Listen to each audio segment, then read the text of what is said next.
productivity, and so on. On the other hand, governance doesn't make it easier. Both domestic polarization and failure to agree, even when there's a consensus on where we ought to go, and certainly internationally. Mohammed, you spend a lot of time between the US and the UK. Is that political division playing a part or not? It is. I mean, if you look at our three big problems that we identify, one is the inability to grow in a durable, inclusive way that respects our planet.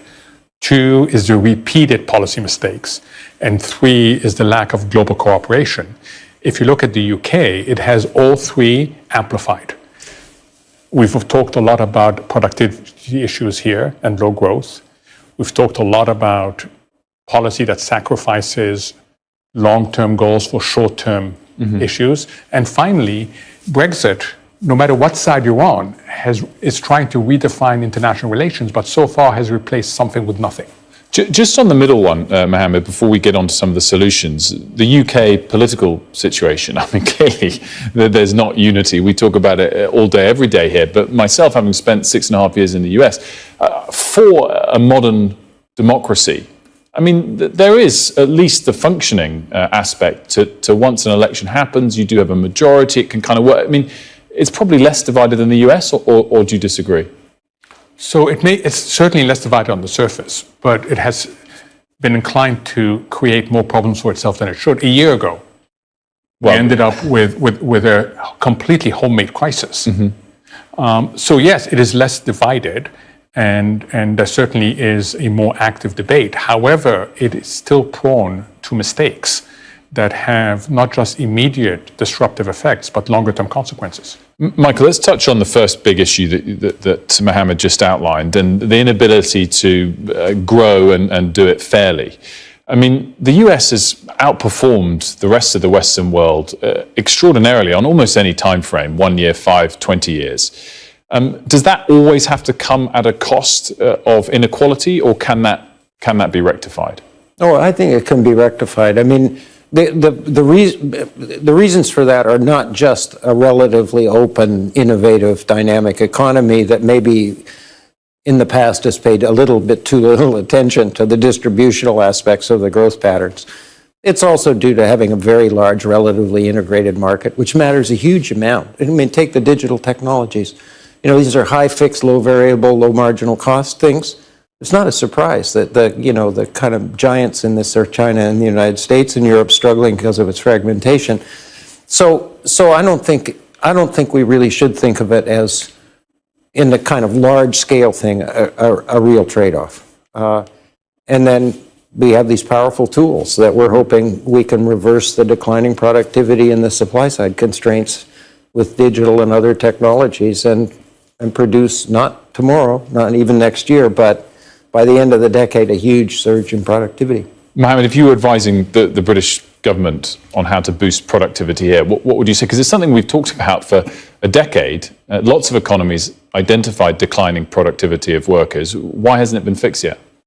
Hasn't been fixed because it can't get fixed overnight. So you need sustained commitments.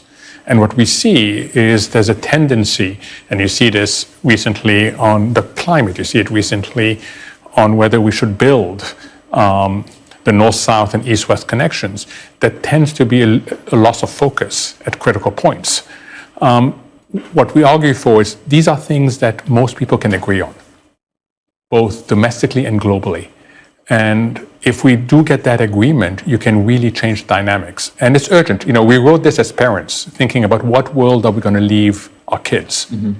And if we don't change course, it's a world that most parents will be embarrassed to leave their kids with. Let's touch on migration as an issue, Mohammed. I mean, in your list of the problems that the world faces over the next 20 years, where does that come? High. So if you look at the rest being not the major economies, not the US, Europe, China, and Japan, but the West, Africa, countries, smaller countries in Asia, they inherit the problems amplified, whether it's climate change, inflation, high interest rates. They inherit those problems with much less resilience, and unfairly so, because they've contributed much less to those problems. So if you're in one of those countries, the push for you to seek a better life elsewhere in an economy that seems more resilient is getting higher and higher. That translates at this end to this flow of migrants we see that are willing to take massive risks for a better life. So we have to understand there's a very strong push factor going on because those countries don't have either the human or financial resilience that the big economies have. Michael, both the UK and the US have a big political issue on how to deal with this. What is the approach? There's an argument about what's fair. There's also an argument about what's practical, and there's a need to bring the electorate along with you. It's a terribly difficult issue for politicians to handle. It's very hard. I mean, for example, President Biden has led that, passing of three major pieces of long-term investment: infrastructure, inflation reduction, which is climate change, and the CHIPS and Science Act. I mean, they're not clean. CHIPS and Science has a, suppressing China component as well. The best part is, SendWave is absolutely commission-free. Our exchange rates are excellent. You can see for yourself by checking them out on our website. So how do you use SendWave? SendWave is an app that you can download onto your phone from the App Store. The app is free to download. After inflation, then energy prices going up and a general level of it's just very hard. R, as for Starr Radio. This promo code will give you £5 free credit to send to Africa on your first transaction. Your money might be delivered to your recipient within seconds. Feel free to call me on 0749 7377 647 at any time. I'll be happy to tell you all about SendWave and help you in any way I can. Remember to use the promo code SR for £5 free credit. Vedasse. Hi everyone, it's your girl BB Clement, the author of How to Go From Employee to Entrepreneur and the host of your weekly business show, BB Means Business, the show where we discuss everything you ever wanted to know about business but you were afraid to ask. How do I start my business? How do I raise the finance? How do I grow my business? Where am I going to find my customers? Join me every Tuesday at 1:30 p.m. on Starr Radio UK to get all the information and tips that you need to become a successful entrepreneur and become financially free. Remember, don't let life dictate to you. Rather, put your signature on life.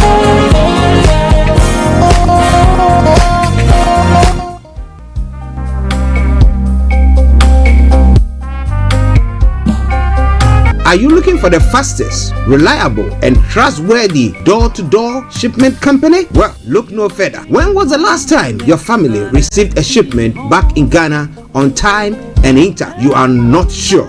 Well, Lamb Shippers, we pride ourselves with being the fastest, reliable, and trustworthy shippers you can use. You are assured of a prompt pickup anywhere in the UK by our personnel. They also make sure your items are well packaged to get to its destination in time. When it comes to door-to-door shipment, look no further. Well, Lamb Shippers, contact us on 07939009321 or 07498911820. Or you can visit our website www.welllamp.co.uk. You can also drop us a mail, info@welllamp@gmail.com. Well Lamp Shippers, fast, reliable, and trustworthy.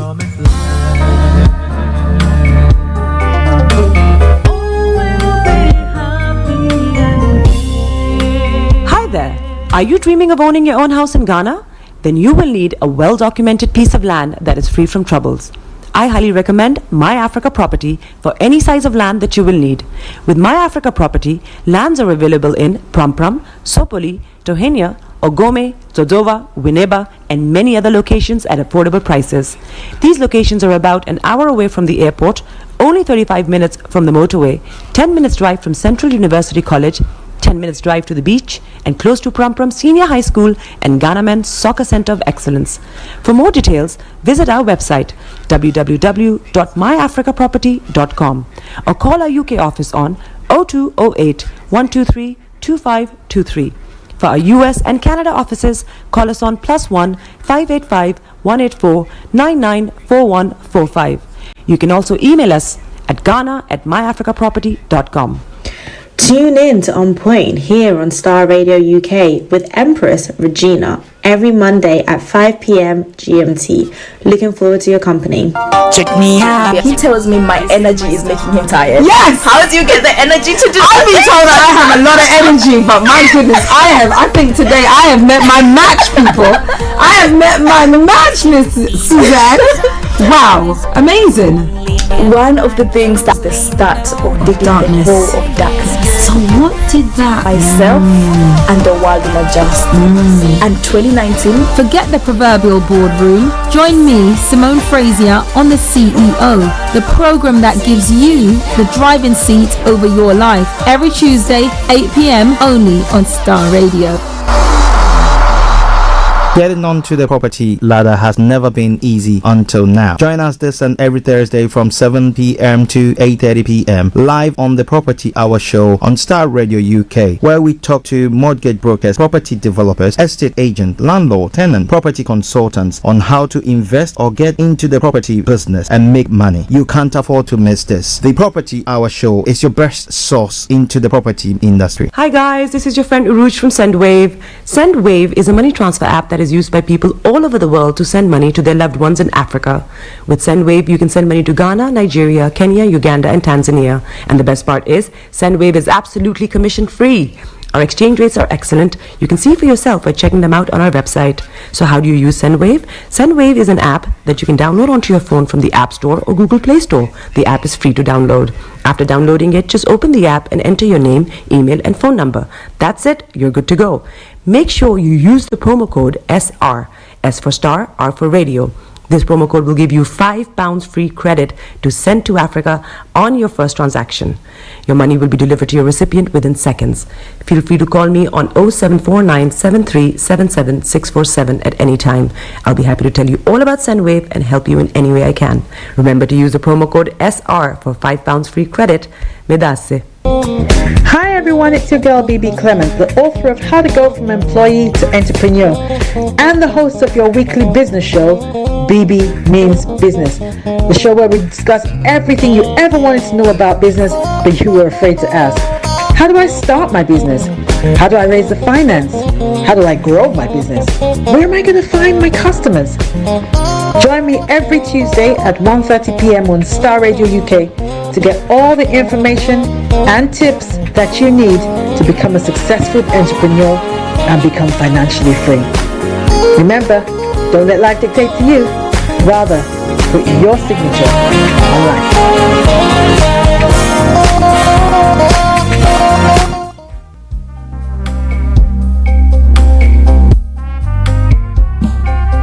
Are you looking for the fastest, reliable, and trustworthy door-to-door shipment company? Well, look no further. When was the last time your family received a shipment back in Ghana on time and in time? You are not sure?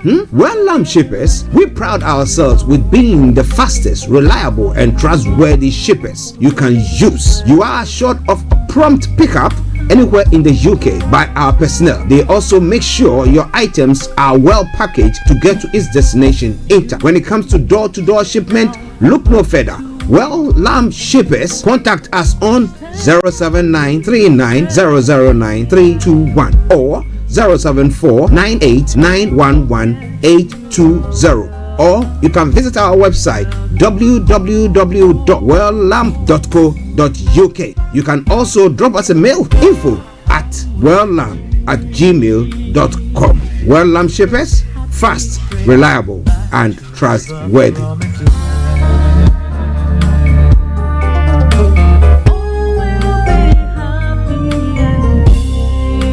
Hi there. Are you dreaming of owning your own house in Ghana? Then you will need a well-documented piece of land that is free from troubles. I highly recommend My Africa Property for any size of land that you will need. With My Africa Property, lands are available in Prampram, Sopoli, Tohenia, Ogome, Dodova, Winneba, and many other locations at affordable prices. These locations are about an hour away from the airport, only 35 minutes from the motorway, 10 minutes drive from Central University College, 10 minutes drive to the beach, and close to Prampram Senior High School and Ghana Men's Soccer Center of Excellence. For more details, visit our website www.myafricaproperty.com or call our UK office on 0208 123 2523. For our US and Canada offices, call us on +1 585 184 994145. You can also email us at ghana@myafricaproperty.com.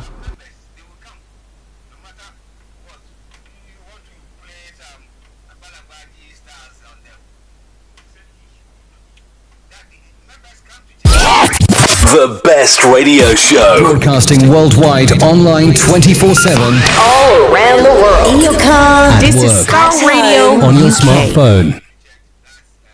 Are you ready to turn it up? 10, 9, 8, 7, 6, 5, 4, 3, 2, 1. Oh, your heart is aching. Smile even though it's breaking. When there are clouds in the sky, you get by.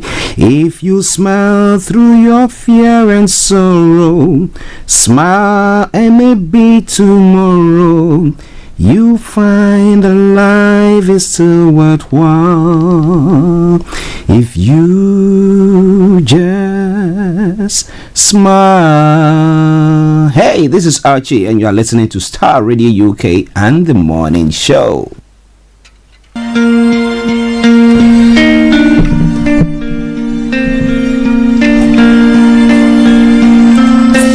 Love for you runs deep.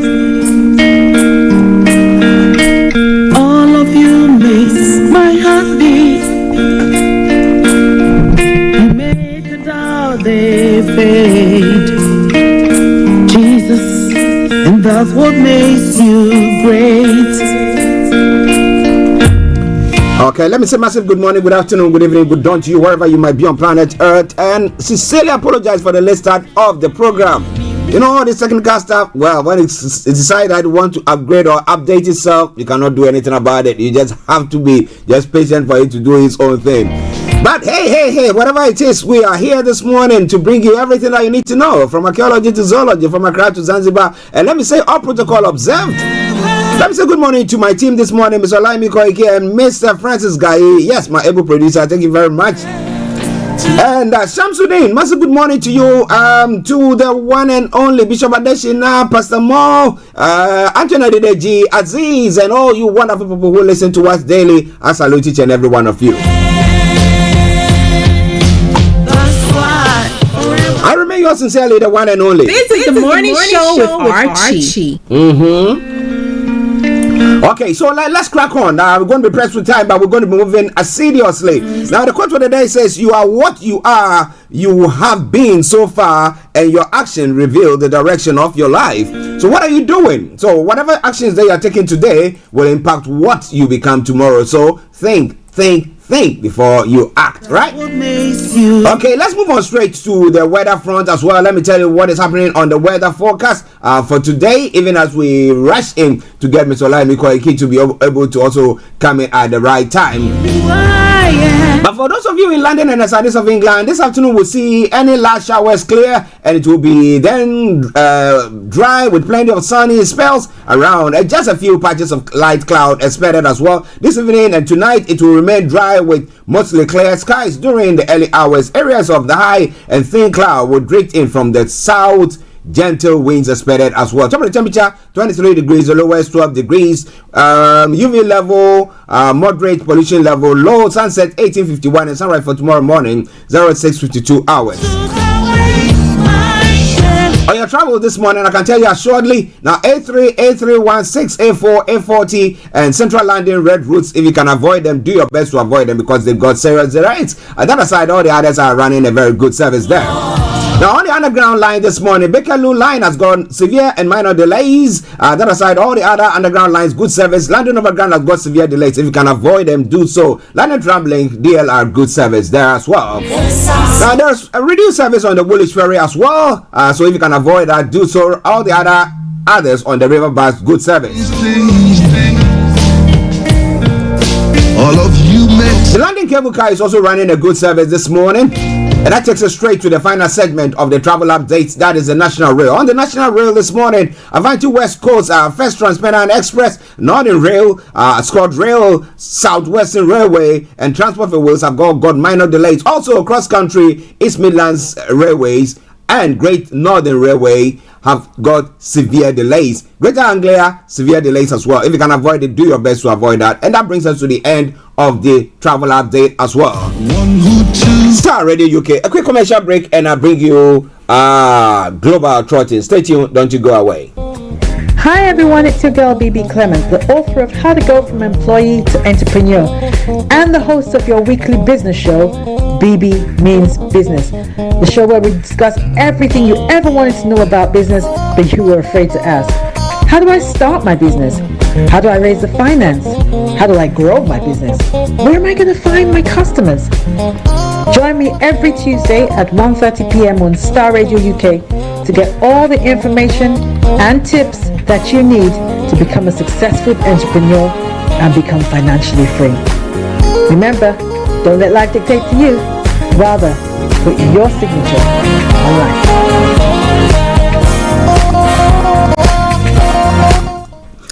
Okay, welcome back to the program Starr Radio UK. Yes, on the updates the Global Trotting this morning, when we go to Nigeria, Tinubu reviews document as CBN investigator submits interim report, and Tinubu 10 big lies. APC says Shaibu's falsehoods can't make Atiku president. Okay, and the Senate screens CBN governor, deputy governor, and nominees today. And PDP says Supreme Court fire incident suspicious and demands a probe. I didn't say that. Didn't we say that yesterday whilst we were on air and the whole incident was going on? Well, we did say that. But it's all coming away from Starr Radio UK. It is your favorite African and Caribbean radio station in London, and we continue from there. All right then. Now let's move on straight to some of the other stories making the rounds this morning on the Starr Radio UK morning show.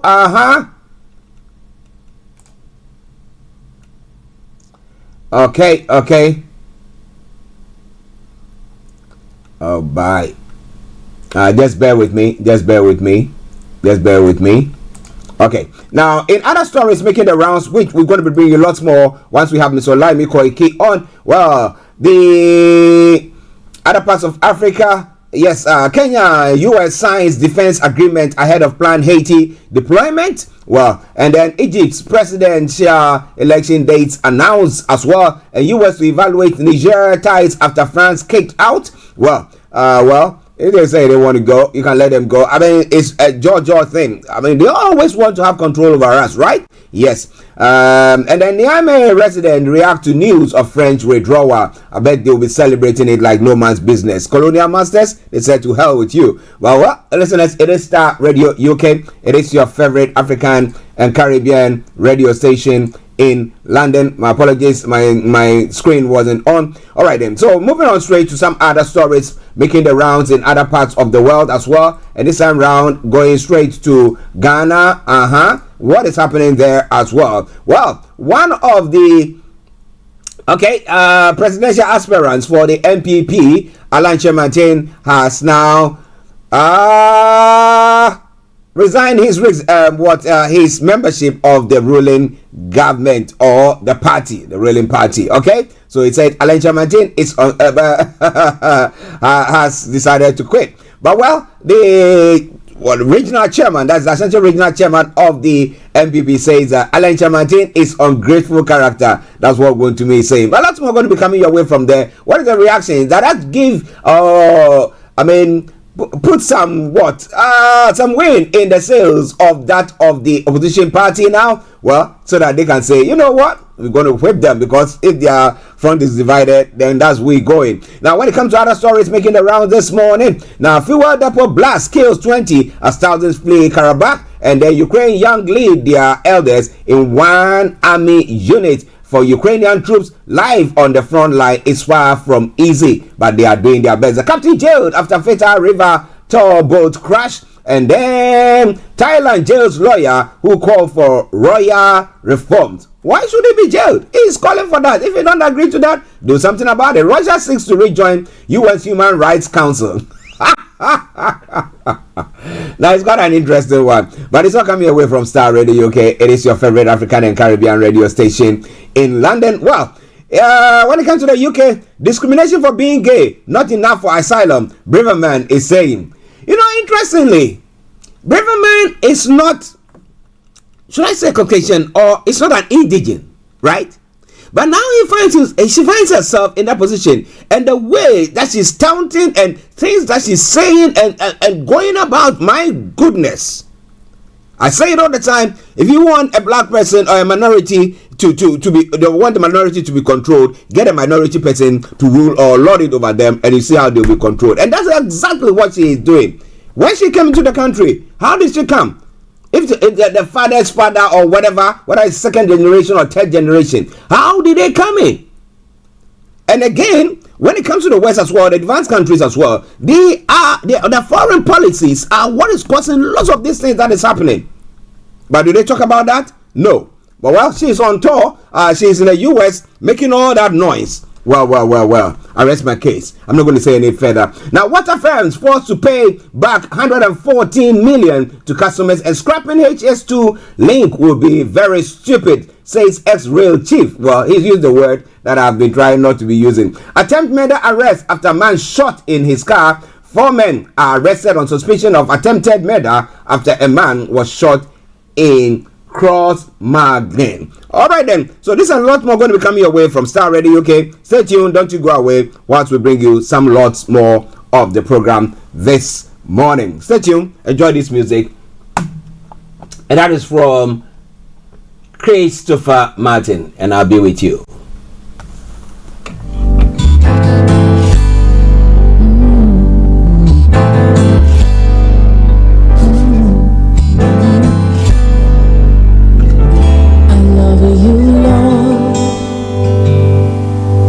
For your mercy never fails me.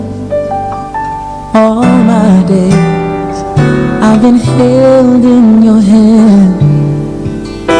From the moment that I wake up until I lay my head, oh, I will sing of the goodness of God.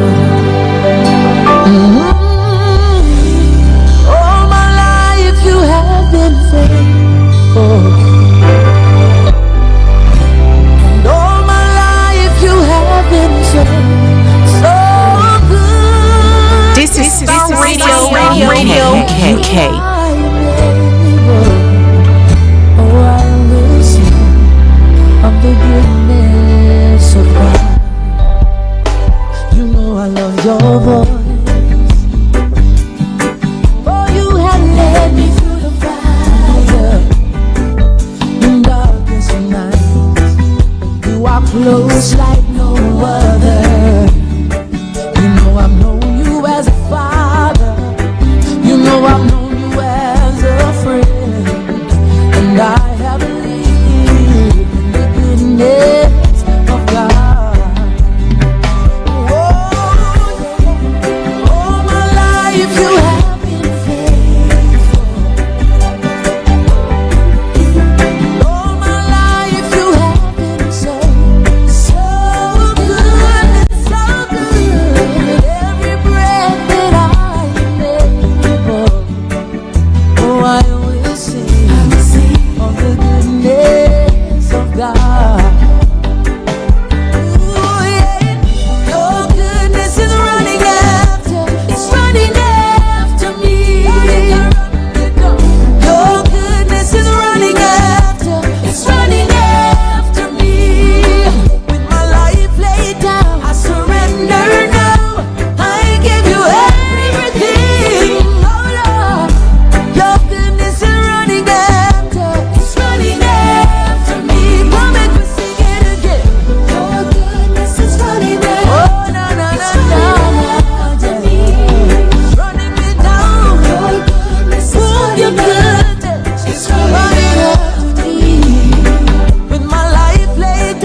to Star Radio UK. You know I sing for you, Jesus. You know I sing for you, Lord. Broadcasting worldwide, online 24/7.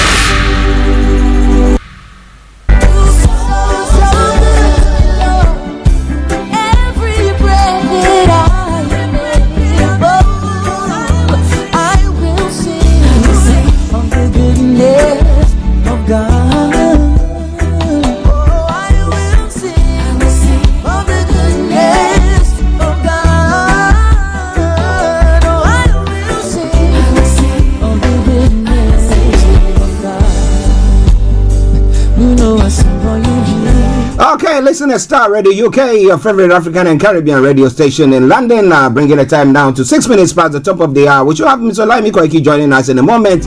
But this afternoon, exactly at 1:30, we'll be having BB Clement on BB Means Business. Let me say good morning to Gani Olayede. Yes, it's a good morning. Say good morning to you, Gani. I hope you are doing very, very well. Thank God Nigeria has not happened to you as we saw on this platform.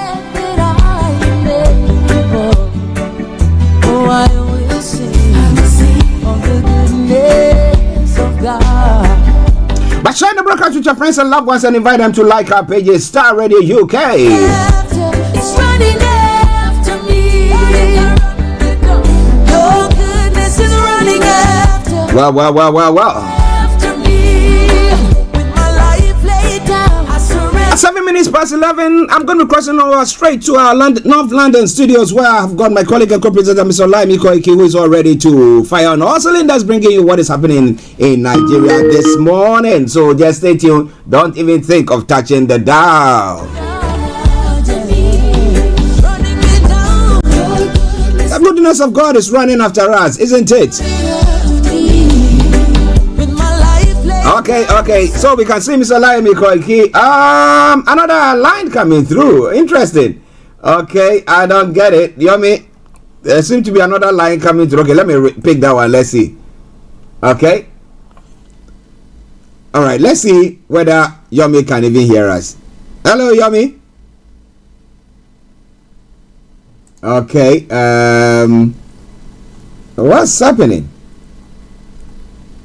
Okay, Yomi, just bear with us. I will sing of the goodness of God. Oh, I will sing of the goodness of God. Hi guys, this is your friend Uruj from SendWave. SendWave is a money transfer app that is used by people all over the world to send money to their loved ones in Africa. With SendWave, you can send money to Ghana, Nigeria, Kenya, Uganda, and Tanzania. And the best part is, SendWave is absolutely commission-free. Our exchange rates are excellent. You can see for yourself by checking them out on our website. So how do you use SendWave? SendWave is an app that you can download onto your phone from the App Store or Google Play Store. The app is free to download. After downloading it, just open the app and enter your name, email, and phone number. That's it. You're good to go. Make sure you use the promo code SR. S for Star, R for Radio. This promo code will give you £5 free credit to send to Africa on your first transaction. Your money will be delivered to your recipient within seconds.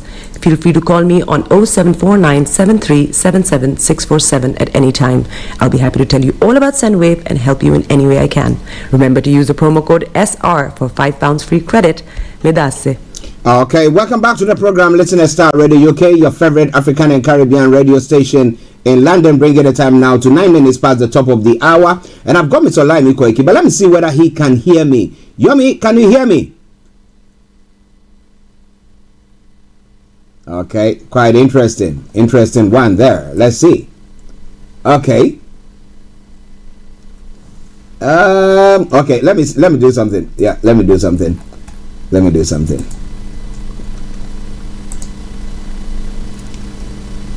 Okay, so can you hear me now?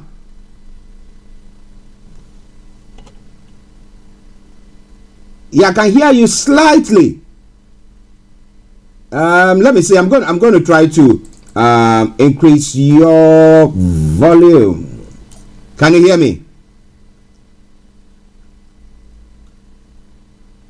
Okay, interesting. All right then. Let's see.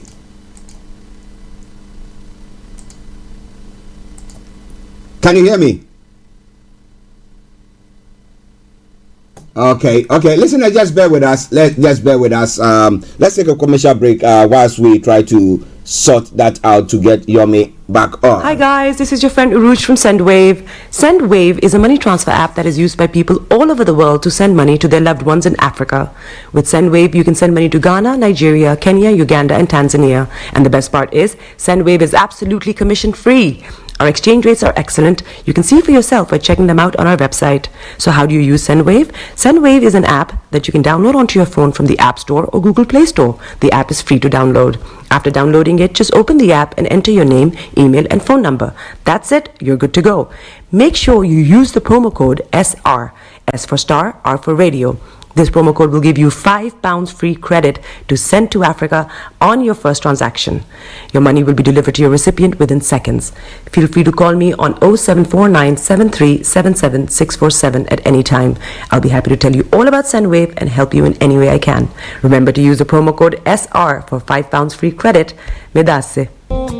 Hi everyone, it's your girl BB Clement, the author of How to Go From Employee to Entrepreneur and the host of your weekly business show, BB Means Business, the show where we discuss everything you ever wanted to know about business but you were afraid to ask.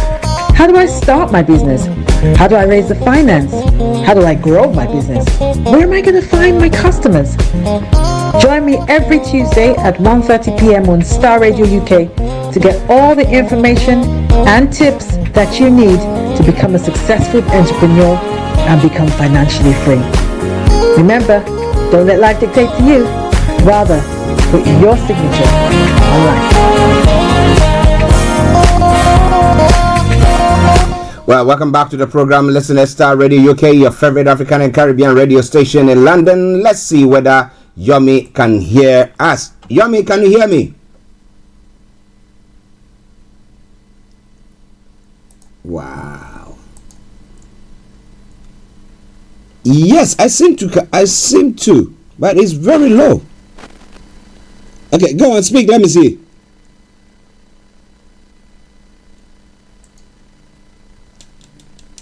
Yummy. Okay, listener, just bear with us. Just bear with us whilst we try to check what the connectivity issue.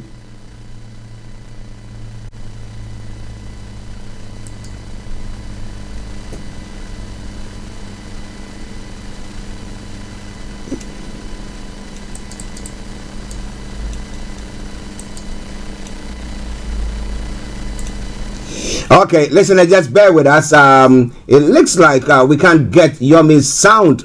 We can't get your sound. I don't know exactly. But let me acknowledge Anthony Adedeji and Abiodun Monday. Hey, thank you very much for joining us as well. While the technical team try to resolve whatever thing that is going on when it comes to Yomi's connectivity. Just bear with me. I'm going to do something.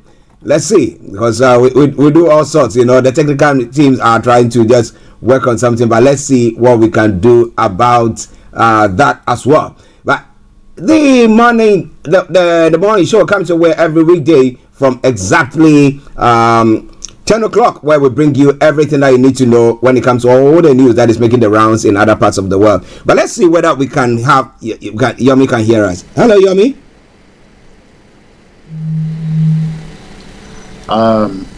Well, I'm not sure if you can hear me back in the studio, Mr. Archie, but I can hear you from the other side, from North London, but I'm not sure if you can hear me. Okay, faintly. Okay, I can hear you faintly. You're saying that you cannot hear me at all. You cannot hear me at all, and quite worrying. Let me see. Okay. Can you hear me? Can you hear me? Okay. What we're going to do, we're going to switch to audio only so that we can get Mr. Olayomi Koiki to bring us the updates. So just bear with me whilst I do so. Listeners, Starr Radio UK, your favorite African and Caribbean radio station in London on this Tuesday, morning edition of the morning show. Stay tuned. Let's get Ms. Olayomi Koiki joining us audio-wise whilst the technical team work on it. Hi guys, this is your friend Uruj from SendWave. SendWave is a money transfer app that is used by people all over the world to send money to their loved ones in Africa. With SendWave, you can send money to Ghana, Nigeria, Kenya, Uganda, and Tanzania. And the best part is, SendWave is absolutely commission-free. Our exchange rates are excellent. You can see for yourself by checking them out on our website. So how do you use SendWave? SendWave is an app that you can download onto your phone from the App Store or Google Play Store. The app is free to download. After downloading it, just open the app and enter your name, email, and phone number. That's it. You're good to go. Make sure you use the promo code SR. S for Star, R for Radio. This promo code will give you £5 free credit to send to Africa on your first transaction. Your money will be delivered to your recipient within seconds. Feel free to call me on 0749 7377 647 at any time. I'll be happy to tell you all about SendWave and help you in any way I can. Remember to use the promo code SR for £5 free credit. Medasse. Hi everyone, it's your girl BB Clement, the author of How to Go From Employee to Entrepreneur and the host of your weekly business show, BB Means Business, the show where we discuss everything you ever wanted to know about business but you were afraid to ask. How do I start my business? How do I raise the finance? How do I grow my business? Where am I going to find my customers? Join me every Tuesday at 1:30 p.m. on Starr Radio UK to get all the information and tips that you need to become a successful entrepreneur and become financially free.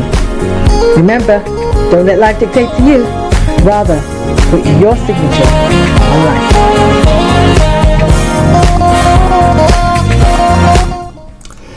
Okay, welcome back on Starr Radio UK, your favorite African and Caribbean radio station in London. Let's see whether Yomi can hear me now. Yomi, can you hear me? Loud and clear. Okay, good. All right then, listeners, now we have Ms. Olayomi Koiki, so we're going to move on with the updates from Nigeria. But let me see his image as well. Okay. Interesting one there. Okay, let's go on whilst I try to activate your image. How are you doing? And I know we've had a very busy morning, let me put it that way. Well, sometimes you have to do what I call a reset button, and that's exactly what Nigeria doesn't want to do. I'm doing very well. It's been a very beautiful morning after a very long, what we can call a night bus route journey from London Heathrow heading back to Trafalgar Square. I'll be telling you more about that, but that has literally means that I have to get back home just about 4 o'clock this morning, and it's just part of what we talk about, what we call economy of a country must run 24/7. Apart from that, I'm doing great. It's good to be back with you in the studio, and I say good morning to you, good morning to our listeners and viewers from around the globe, and also good morning to Frank and all the technical team. Okay, while the technical team are trying to work on getting Yomi's image, just bear with us. So we have his image, a still image there, but we'll continue with the program. Abiodun, I'm glad you are doing very, very well. Thank God for that. Okay, so now let's if you want to give listeners a bit of what you were talking about doing, traveling from Heathrow to where you are and everything in the night. Let's just try to do the comparing it to how Nigeria, if somebody is traveling, the fact that even they are moving from one point to the other is quite scary. Yomi. Well, you're quite right. I did arrive Heathrow. I was looking at the time. I went on the train because I had, some kind of engagement to do at the airport, but it was a very, very late one, and I knew my returning back home would be coming very late. So what I did first before leaving my house was to plot the journey. I decided to know what bus I need to connect with at the appropriate time from Heathrow and making it back home safely. And like you said, when you travel in Nigeria, is one of the most scariest part is the safety. There's no safety. When I got to Heathrow, it was very quiet. As you can imagine, at that early hours, the last flight was arriving, and as many were still also heading into the airport because the first flight check-in will be about 3:50 or about 3:30. As you know, Terminal 3 is one of the most busiest airports, and just like other airports as well. Many Nigerians also want an economy that works, but also you must factor the security of many of those that wants to come in. Nigeria could have been one of the best when it comes to studying in Africa. Many Africans will have loved to come to Nigeria, to Obafemi Awolowo, Nsukka, and even up to some of the universities as well in the northern part of Nigeria. But unfortunately, I don't think anybody wants to travel to a country where you are going to be kidnapped. I picked up my first night bus, and when we say the night bus, that literally means that the buses that runs from 12 midnight. I picked up the bus at exactly 4 minutes past 2 a.m. and the whole journey lasted an hour into Trafalgar Square. For those that know, the bus 9, that was going to Aldwych. I'm sure you know Aldwych is where most of we have our Supreme Court. We have a lot of lawyers and baristas in that area as well. But I came up just some few meters away from the Nigerian High Commission. Then I picked up the next night bus, which I will leave that for myself. But the most important thing is, you could get on the night bus and you could get some nuisance of individuals that are probably drunk. You got to understand that most of them are coming back from a nightlife. Many Nigerians want to have the same nightlife, but the question is, I was able to come back home without being harassed, even with those that were misbehaving. They got out on the bus at some point. I picked up the night bus from Trafalgar Square. Trafalgar Square was still like, at the early evening, the life was still bubbling. The buses were moving. The question is, can the new administration of Nigeria promise Nigerians of safety and security, which is paramount if you want to bring investors back into the country? Star Radio UK. And that has been my journey. So I had a little bit of I couldn't do the school run, so I decided I will allow the wife to take care of that. Well, he decided to allow the wife to take care of that, and that's exactly what he did there. So wherever you are, it is Star Radio UK. It is your favorite African and Caribbean radio station in London. Okay, just bear with us, as I said, because of we having a bit of a technical issue there, but we have the screen of Mr. Olayomi Koiki there, which our technical team are doing their best to activate it so that it becomes live. Okay, so wherever you are, don't touch the dial at all. Just bear with us whilst we continue to sort that out. But now let's come to Tinubu once again, where they said a report from the CBN case, the case against the Emefiele, has been presented to him. I mean, what are they talking about there, Yomi? Well, it seems that the administration of Bola Tinubu really wants to go back into what transpired, because the central bank is where the central bank actually deals with the problems when it comes to managing the economy of the country. And if you remember that just before Tinubu came into power during the campaign, it was bitter in a way that money was going to be changed at the very crucial time of the election. But the former administration believed that needs to happen to stop any kind of corruption. But were there corruption at the CBN? Was this something that the president now wants to do what we call a clean audit? I believe Emefiele would have to tell us as many things what transpired, as the governor is not the ex-governor because he has actually resigned for the new administration of the CBN to take over control.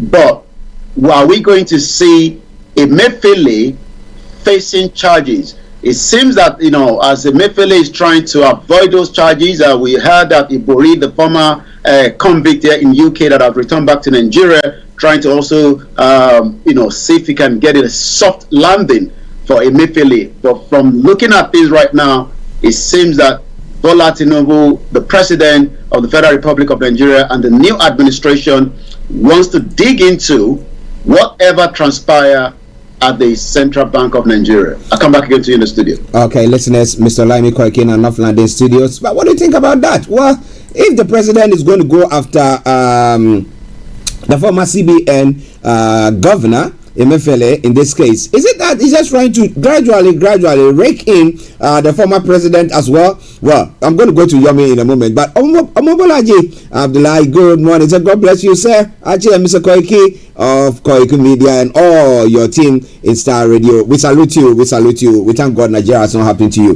But Yomi, the question once again is the president trying to gradually, get Emefiele, maybe squeeze him a bit, and then he comes to say that, you know what, it was all the president's, the former president's fault that I needed to do that, because he cannot do things just by himself. No, he had to do things as per instructions from the door. They are supposed to be independent institutions, though. Yomi. Well, you're quite right.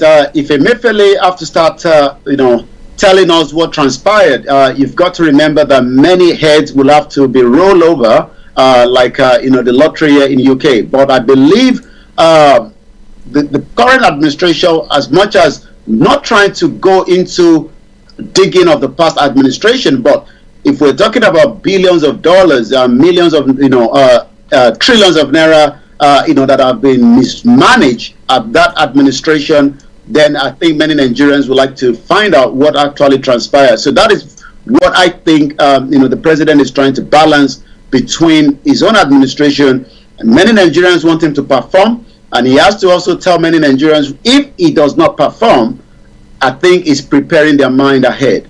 Okay.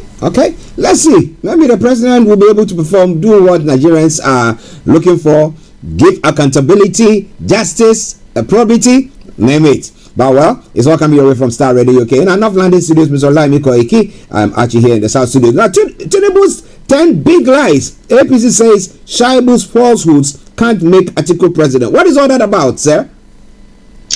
Well, it seems whatever it is, Atiku is still trying to get the head of the president. However, the news headline coming this morning says President Bola Tinubu 10 big lies. This is actually coming from the APC says Shaibu falsehood can make Atiku president.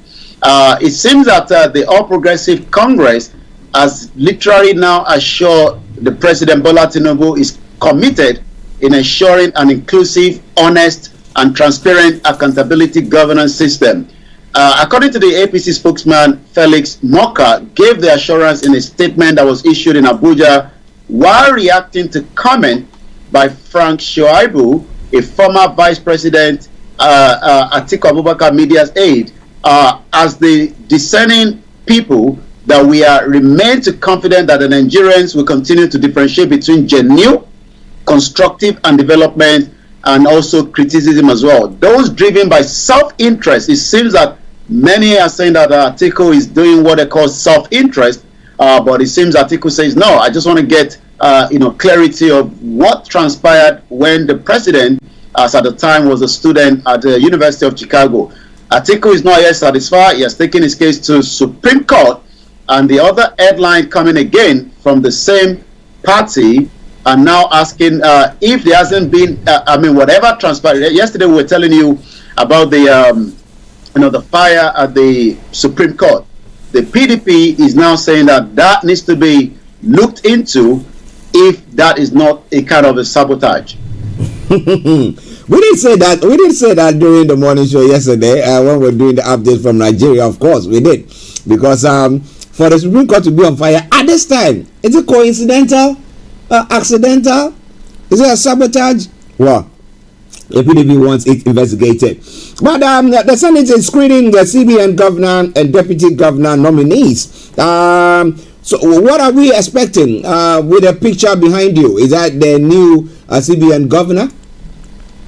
Yes, the Senate and the House of Representatives will resume preliminary today after a 6-week annual recess with some money paid into the account. Oh, it's not money. It was actually prayer. The Senate has adjourned from August the 17th when Godswill Akpabio, the Senate president, told them to go on holiday with money being paid, but actually changed that to prayer. But today they have a lot of work to do. They've actually completed the 48 ministerial nominees. But today the Senate president will also announce the composition of 74 standing committee. The upper chamber will start its legislative duty most importantly by a correspondent from the president, who has requested confirmation of some appointment he made during the vacation. The appointment include Olayomi Kadoso. Yes, that's a picture behind me. Who is the new Central Bank of Nigeria? What is he going to bring to the table? How is he going to turn things around so that the dollar will become a little bit, maybe just a little bit, because it seems that is actually falling. And if you look back to many analysis back in Nigeria today, when it comes to this new Central Bank of Nigeria, the most important thing will be the forex pressure. We talked about that Nigeria is now owing a debt of $10 billion. Cardoso faces Senate under FX pressure, and most important, loss of confidence. Well, loss of confidence is affecting someone else, which I want us to talk about. That is the Ondo speaker, who is crying out that the impeachment, he said, my life is under threat. Is he the one trying to impeach, or is he being impeached and he's saying that his life is under threat? Yomi. Well, remember that the governor himself just returned back after spending taxpayers' money in Germany when he couldn't fix his own backyard medical hospital or general hospital, should we put it that way. So it's back on the ground. Maybe there were issues before Akeredolu, the governor of Ondo State, traveled to Germany on medical treatment for almost 3 months. But it seems now that an impeachment is now coming through. When we look at the way Nigeria is set up in terms of the constitution and those running the affairs from the federal, you're talking about the president, the vice president, then the senate president. These are the three most important individuals. Then it takes the next level. When you come back to the states as well, you talk about the governor, the vice, the deputy governor, and then you talk about the senate speaker or the speaker of the house. The question is, most times what has happened is, politicians that are not really aligning together. This is currently playing out in Edo State, where as much as even the Oba of Benin have intervened, but it seems that Obaseki is still becoming a loghead. He doesn't want to listen. He actually locked his deputy away from getting into office. I mean, imagine the governor locked you out as his deputy. You can't get into your office. That is how bad the situation is. So right now, Aye Datiwa have sued Ondo Assembly Speaker and also a threat to his life. The deputy governor of Ondo State, Lucky Aye Tadiwa, yesterday have dragged the State House of Assembly before the court over move to impeach him. How do they normally know that they are going to be impeached? That is when they fall apart with the governor. So it seems that maybe he was the one pushing narrative when the governor was not around.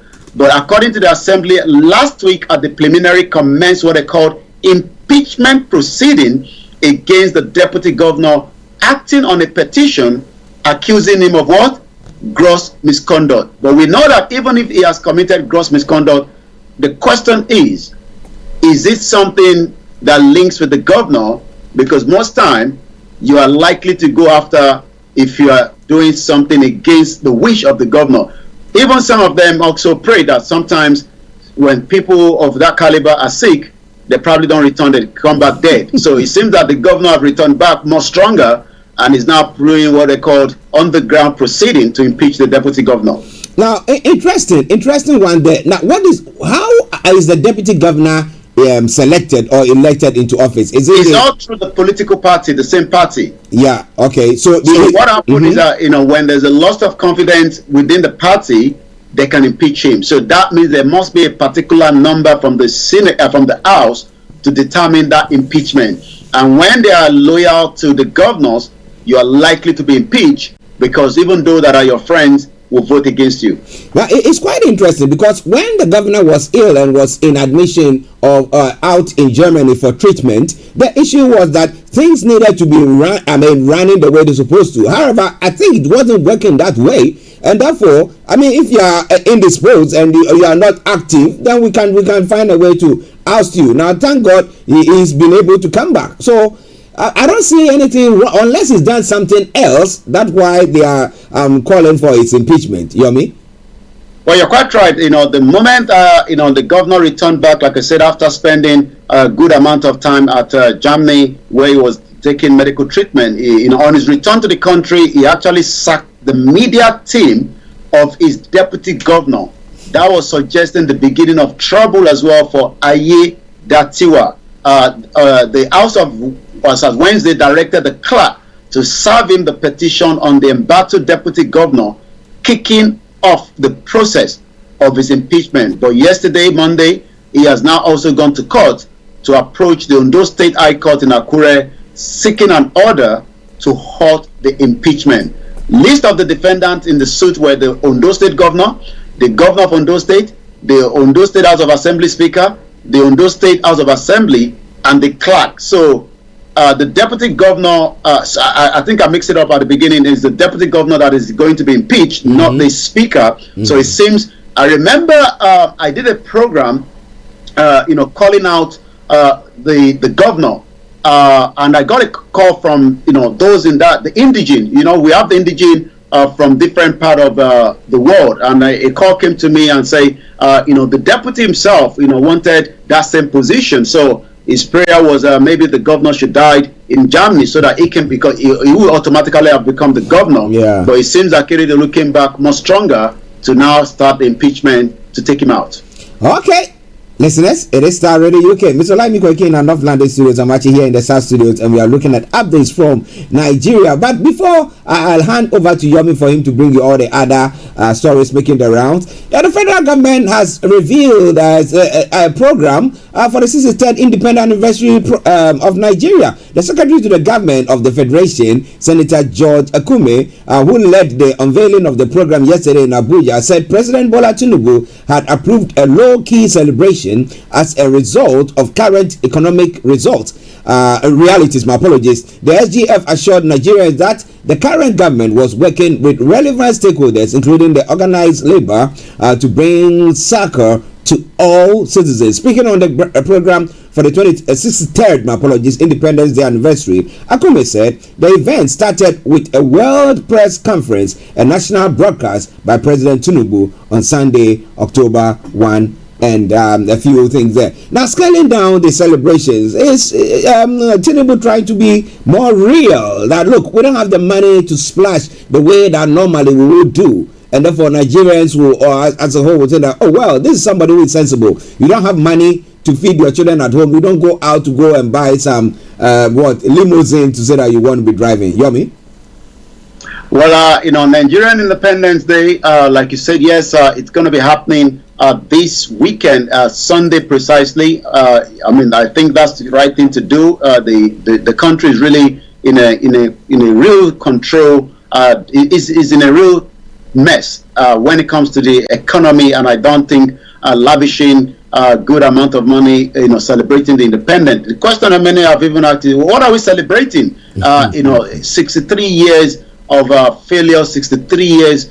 Some say it's too early for any kind of development. Should we want it? This was from the former governor of Ekiti State, Dr. Kayode Fayemi. Remember that is the same healthcare that had bushes all over the place. Yeah. So he says it's too early to talk about growth in a country that is not yet matured. But this Sunday, 1st of October, Nigerians around the world will be coming out celebrating. Embassies around the world will have different plans. I know in UK I've attended in the past, event in different London borough from Barking. I think the London borough of Barking and Dagenham has a very good relationship with some of their constituency there. They do have a very good programs, and the same thing goes in Manchester. So we have to see what is going to happen. We might be reporting that on Monday, but again on Monday it's going to be a very busy one, because Monday is when Alison Madueke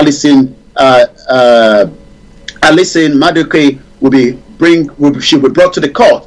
Alison Madueke, right, the former petroleum minister, will be brought to the magistrate court in London. The Starr Radio UK will be on the ground to report from there, but we'll be giving you whatever the highlight from the Independence Day, from the diaspora back to Abuja, and most of the state as well. Probably I expect they will be doing something very, very low-key, because many Nigerians are facing economy situation as we speak today. Well, listeners, it is Star Radio UK. It is your favorite African and Caribbean radio station in London. Bringing the time now to 20 minutes to 12, and I'm going to hand over to Yomi for him to bring you all the rest of the stories making the rounds. Over to you, Yomi.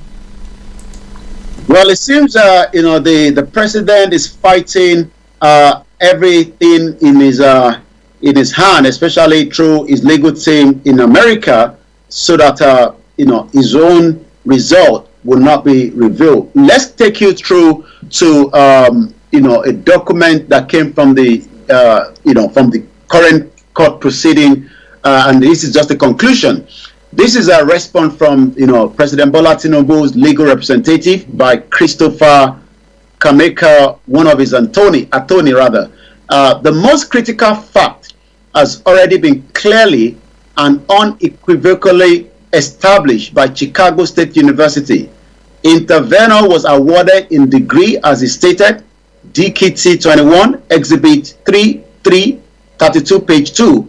This point is irrelevant to the applicant because he is not seeking anything more than the opposition research on a political opponent. The magistrate judge clearly erred in granting the application for discovery and concluding that Chicago State University must respond to the document and the position as well. That conclusion should be set aside and the application should be denied because the information sought cannot be used and therefore is not for the use in the foreign proceeding. You can see that the president is pushing everything, but it seems from the other side they are asking, we must find out what happened. So Tinubu begs the U.S. court not to release privileged document to Atiku Abubakar. President Bola Tinubu yesterday pleaded again with the United States District Judge Nasir Maldonado to order Chicago State University to protect its privilege information such as admission record, transcript, gender, and release only his certificate to the legal team of the former Vice President Atiku Abubakar. It seems that Atiku doesn't want that just result. He wants the transcript, he wants to know the gender, and this is still becoming one of the most discussed conversation on the social media as we speak. I'm going to take you through one more and then go straight to the social media at 11:43. Vandals have destroyed 108 transmission tower, according to the federal government allege. Many Nigerians do tamper with some of this high voltage. I saw one last week where the young man have died trying to tamper with high voltage electricity. But it seems that a total of almost 108 power transmission towers have been destroyed by vandals across the country between January 2022 till September this year, according to the data that is obtained. Remember that we've been talking about last week, the grid continued to collapse, and when Nigerians and other criminal gangs are also tampering with such high voltage, you can imagine what could be the end of it. It was gathered that the vandals actually destroyed 132 kV double circuit power transmission line, 330 kV double circuit line, and carried out soil excavation that actually threatening transition towers, as the federal government described the development as sabotage. The question then again is, anywhere around the world, if electricity is being sabotaged, are we talking about Nigerians doing this? Are we talking about the same kind of crime that is happening when it comes to the terrorist attack in Nigeria?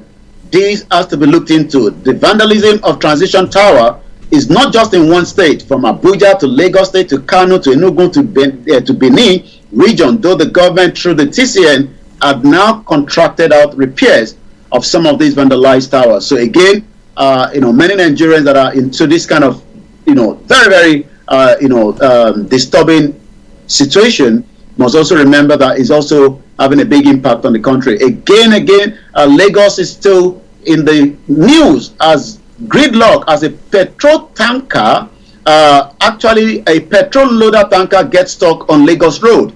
The reason why they get stuck is when the roads are not drivable, as Enugu State, one of the recently opened bridge have collapsed. And the question is, whatever money has been used to borrow, we talked about that yesterday, a fully loaded NNPC tanker got stuck and cause traffic gridlock for travelers coming from Oju Odo Synagogue Church inward Ikotun area of Lagos State as the early hours of this morning. According to the last mile operatives that have now averted what would have been a major fire disaster. We were talking about Benin Republic yesterday, but the one in Nigeria is these tankers are driving, but the roads are not holding enough for them to drive. And like I said, while I was traveling on the London buses, most times, you compare the roads, especially when we're doing a live transmission and allowing people to see how the roads are. The roads are not very wide, but they are durable for those kind of vehicle to drive on. The question is, are the tanker drivable on those roads? And if they are not, what is the other means of making these resources to be available to other states, and then they can get the road fixed? But again, Nigeria do not have such money. Let's go straight to the social media. Once again, it is still Starr Radio UK, the finest African and Caribbean radio station in London. Again, this morning, there's a lot of discussion, and the most discussed, the number one, again, is Atiku at about 81,000. So you can tell that many Nigerians, even those that disagree with Atiku, really want him to get that result out so that they can then start looking deep into it. Nnamdi Kanu birthday was yesterday. It's trending as well this morning. We know that he's still in the custody after being kidnapped by Buhari and Yemi Osinbajo from Kenya back to Nigeria. You would thought that a senior advocate of Nigeria, like the vice president as at the time, would have advised the government that you do not kidnap and rendition someone back, at this 21st century. Again, Amode Sangodele, which is a nickname to the president, is also trending. The president says, I'm going to avoid the social media, but it seems that the social media is not leaving the president as well. And in the nutshell, most important thing is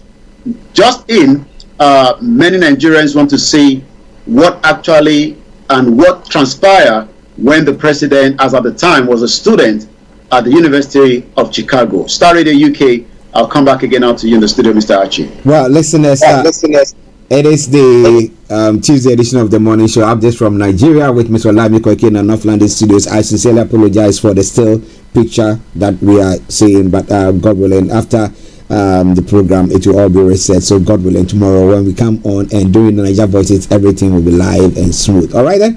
Yes. But Yomi, it's interesting. I mean, so if you are going to look for a job, let's say you apply for the CBN job in Nigeria. Now, can they contact your uni here for all your details, or what can they do? Well, yes, it is possible, but the question I think the president is doing is I've seen a lot of different documents that has been submitted. There was one I picked up. Let me pick it up quickly before coming back again to you, because I actually saved that, because you have to save some of these. This was an affidavit that was submitted when the president said that he was away in Nigeria from 1994 for 4 years up to 1998. Remember that he was also running for his life when the former military dictator Sani Abacha was trying to take every one of them down. And the question is, it seems that he says then, I was away from 1994 to October 1998. By the time I returned, I discovered that all my property, including all my document, has been, taken away. So if this document, as at the time, was not available, now that it's available, why is it not going back to the same Chicago and release every details? But it seems that something is not right. But we will have to wait to see what is right. Well, listeners, it's quite an interesting development there. Was he born a man or a woman, a boy or a girl? Now, if he was born a boy, I mean, a girl, who knows? Well, this world that we live in now, we've got all sorts happening. So maybe he decided to metamorphose, as I did say, to a man. So, but let it come out. I mean, Nigerians are interested. Everybody wants to know what exactly has transpired there. Listeners, it is Starr Radio UK, your favorite African and Caribbean radio station in London. Yomi, before you go. Well, sorry for the the technical problem. We'll be able to resolve that tomorrow. But for now, I will leave you with Archie. I'll be back again tomorrow. Have a very good morning. Bye for now. Bye. Let me say good morning to Aziz. It's a good morning to you, Mr. Koiki, and good morning to you, Mr. Archie. The rest of the team, we salute you as well. We thank God Nigeria has not happened to you. Let's take this commercial break, and once we come back, we'll continue with the program. Remember, the lines will be open at 12 o'clock, and then you can add your voice to it at 12:30. The curtains are brought down for the end of the program. So wherever you are, don't even think of touching the dial. It is Starr Radio UK. It is your favorite African and Caribbean radio station in London.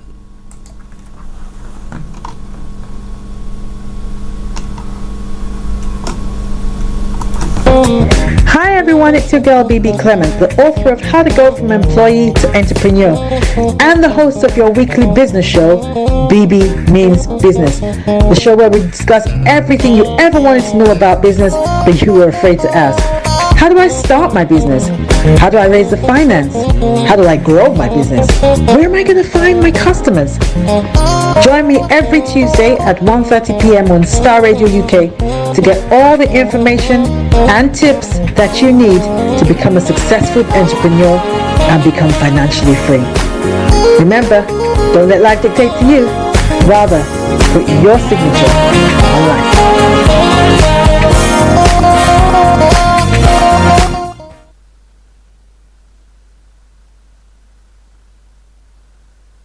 Hi guys, this is your friend Uruj from SendWave. SendWave is a money transfer app that is used by people all over the world to send money to their loved ones in Africa. With SendWave, you can send money to Ghana, Nigeria, Kenya, Uganda, and Tanzania. And the best part is, SendWave is absolutely commission free. Our exchange rates are excellent. You can see for yourself by checking them out on our website. So how do you use SendWave? SendWave is an app that you can download onto your phone from the App Store or Google Play Store. The app is free to download. After downloading it, just open the app and enter your name, email, and phone number. That's it. You're good to go. Make sure you use the promo code SR. S for Starr, R for Radio. This promo code will give you £5 free credit to send to Africa on your first transaction. Your money will be delivered to your recipient within seconds. Feel free to call me on 0749 7377 647 at any time. I'll be happy to tell you all about SendWave and help you in any way I can. Remember to use the promo code SR for £5 free credit. Medasse. Hi everyone, it's your girl BB Clement, the author of How to Go from Employee to Entrepreneur and the host of your weekly business show, BB Means Business, the show where we discuss everything you ever wanted to know about business but you were afraid to ask. How do I start my business? How do I raise the finance? How do I grow my business? Where am I going to find my customers? Join me every Tuesday at 1:30 p.m. on Starr Radio UK to get all the information and tips that you need to become a successful entrepreneur and become financially free. Remember, don't let life dictate to you. Rather, put your signature on life.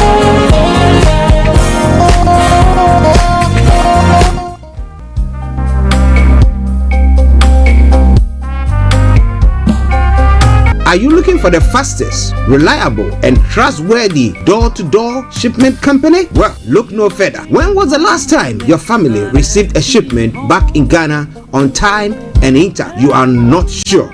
Well, Lamb Shippers, we pride ourselves with being the fastest, reliable, and trustworthy shippers you can use. You are assured of a prompt pickup anywhere in the UK by our personnel. They also make sure your items are well packaged to get to its destination in time. When it comes to door-to-door shipment, look no further. Well, Lamb Shippers, contact us on 07939009321 or 07498911820. Or you can visit our website www.welllamp.co.uk.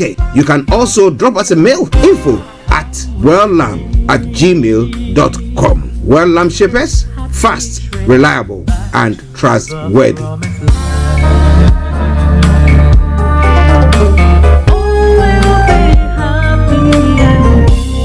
Everywhere you go, Afrobeat reggae dancehall taking over. Everywhere you go, Afrobeat reggae dancehall taking over. Yo, what's up, people? This is a boy Raskin Bobo One. Tune in every day, every night at the Star Radio UK with the big man them Archie. When I say Orta, you say fire. Welcome back to the program. It is Star Radio UK. 5 minutes to the top of the hour at a time. Let's move on to some of the other stories making the rounds in other parts of the world. Don't you worry, I'll bring you some music before we bring the program to a close. But for now, let's crack on. Straight on to some part of Africa as well. Kenya, US signed defense agreement ahead of planned Haiti deployment. We know that Kenya is on the verge of supplying military force or some peace troops to Haiti.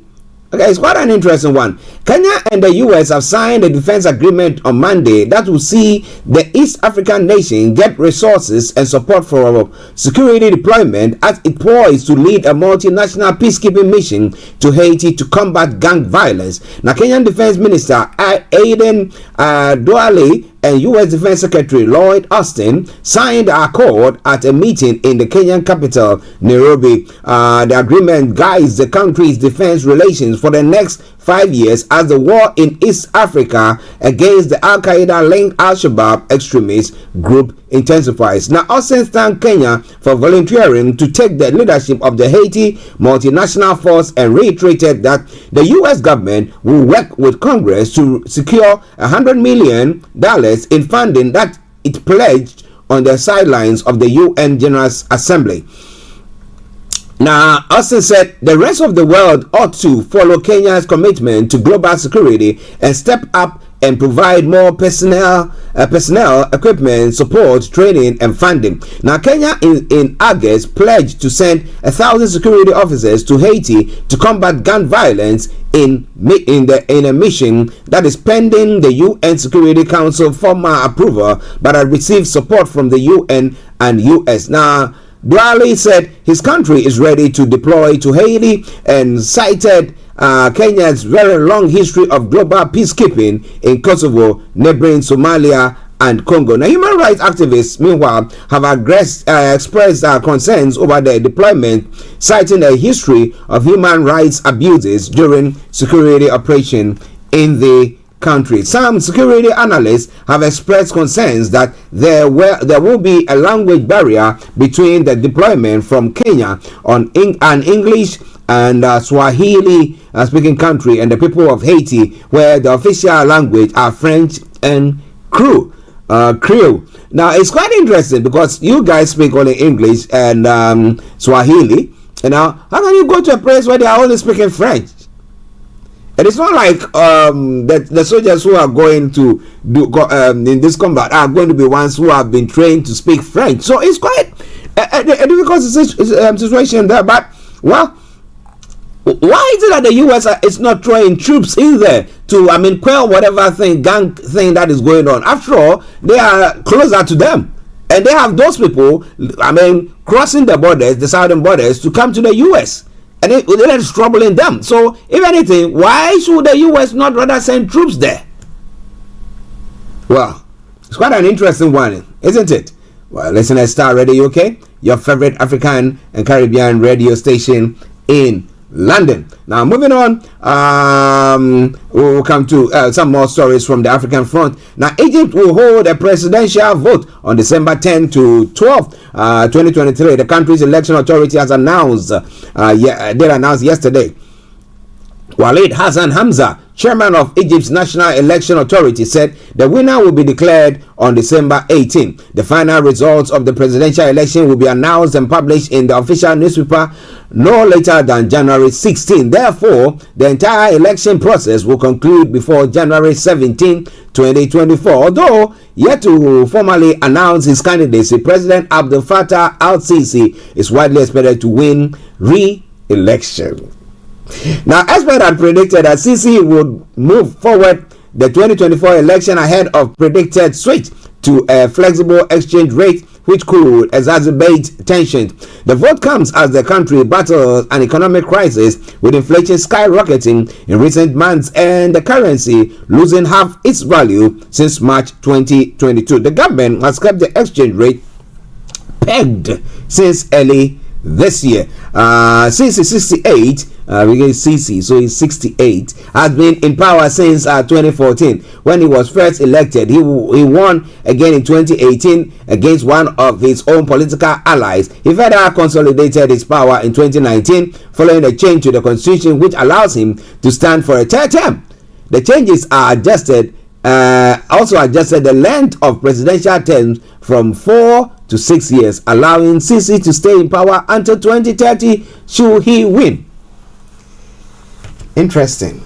So, if Egyptians are vehemently against what is happening in Egypt, but because of the controls, they are not able to air, and then something happens, you gotta talk about something. People can't take anything any longer. They say that the leadership is trying to do is clamp down on us. But again, then it brings me to the place where I was talking about Gaddafi, or I've been talking about Gaddafi all the time. That look, some of the people thought that they were not being given the chance to also run for presidency. But when he was taken off, look at the mess.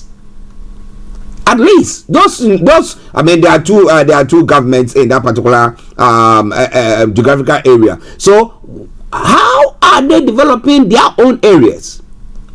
Okay, not the whole of Libya, but your own area. For them to sit down for a flood or a dam to give way, and then a flood that has killed how many people? More than 10,000 people.